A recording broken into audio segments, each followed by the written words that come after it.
বাবা, তুই চাটাটা তুললি কেন? আমরা রথ টানবো কিভাবে? আরে আজকে উল্টো রথ না, এই রথটাকে আবার উল্টো করে বানাতে হবে। চাকা ওপরে থাকবে আর মাথা নিচে থাকবে। বাবা, তুই তো জানিস রে। আরে এটা কোনো ব্যাপার? এটা তো কমন সেন্স। তুই বড় হ, তারপরে বুঝবি। এই বাবা, না আমাদের হচ্ছে উল্টো করে হাঁটতে হবে।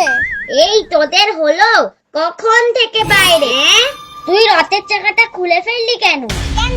তুই তো বললি আজকে উল্টো রথ, তাই তো চাকাটা উল্টো দিকে লাগাচ্ছিলাম। তোর কোনো কমন সেন্স নেই?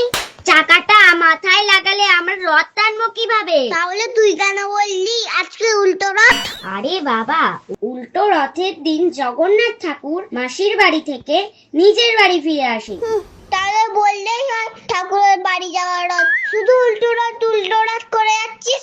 আরে তোরা চুপ কর তো। চল তাড়াতাড়ি চাটাটা লাচ্ছি, আমরা পেরিয়ে পড়ি। আবার বাড়ি যেতে তো মেলায় যাবো। জয় জগন্নাথ। জয় জগন্নাথ।